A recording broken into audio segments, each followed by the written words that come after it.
In today's episode, we are going to look at 3 advances in green energy that will change the future. This is Zakdtv, the place for interesting news from around the net. Let's get right into this. Earlier this week, the French vessel, the Energy Observer, started its voyage to circumnavigate the Earth. That's not too odd. We've had plenty of people do this since all the way back in the day of Magellan.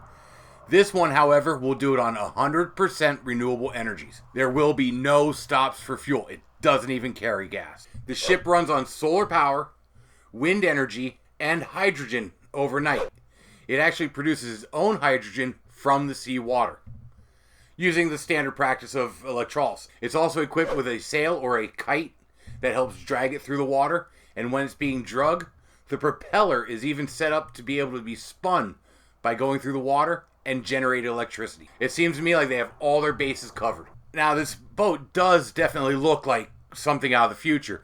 It's actually 34 years old. This is a former racing vessel that was built in 1983, but had to go through numerous upgrades to meet this challenge. They are going to take their time on this journey. They figure it's going to take them about 6 years to complete. That's a lot of time on the water. They plan on 101 stopovers during that time in 50 different countries. They figure the trip is going to cost about $4.6 million per year, and they're doing these stops to drum up some support, a little bit of financing, and raise awareness for green energies. While it does sound like a pretty cool trip with a pretty lofty goal, I don't know if I'd be able to spend 6 years on a boat. How about you? Let me know in the comments down below. And while we're talking about hydrogen power and hydrogen-powered vehicles, which is the cleanest way to make electricity, researchers from RMIT in Melbourne have come up with a paint that can produce hydrogen. This paint has a newly developed compound that acts a lot like the silica packets that you find in your electronics or your shoe boxes, and it absorbs moisture out of the air. This material is called molybdenum sulfide. Might be pronouncing it wrong. Hey, never said it was my strong suit.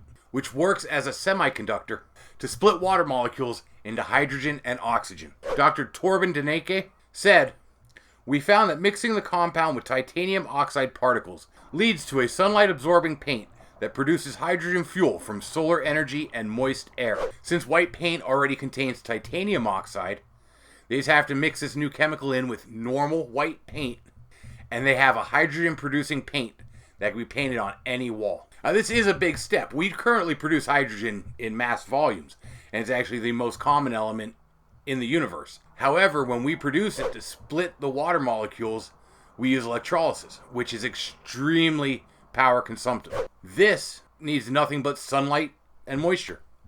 It also gets rid of the need for purified water, which we currently need in our electrolysis machines, so that way it doesn't corrode the electrodes or anything. This uses moisture right out of the air. The only thing that's a little odd would be capturing this. I guess you could probably paint the inside of a box with a vacuum off the top of it or something to collect the hydrogen once it comes out. So before you know it, the walls of your house could be producing hydrogen for you to make your own energy. And finally, I'm going to wrap this up in China. We don't usually think of them being the most progressive country out there, but this one is pretty cool. The China Merchants New Energy Group, along with the United Nations Development Plan, are making the Panda power plant a reality. Here's a picture of what it's supposed to look like. That's right, they're going to set up their solar panels to look like a panda. And here's what it actually looks like. Not quite as cool looking, but you can still make out the structure. Now they're doing this, again, to raise awareness for solar power. They figure this is going to get the children to pay a little bit more attention, maybe get a little more excited when you have a couple cute panda bears sitting out there generating energy. They do plan on making this power station with 2 pandas in the long run.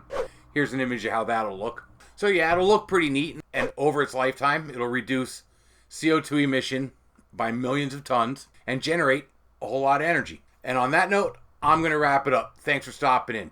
If you like what I do, click that subscribe button over here. I do this 5 days a week with a live show on Saturday and a short on Sunday. So I'll be back tomorrow around 6 o'clock. Hope to see you there. And as always, have fun and be safe.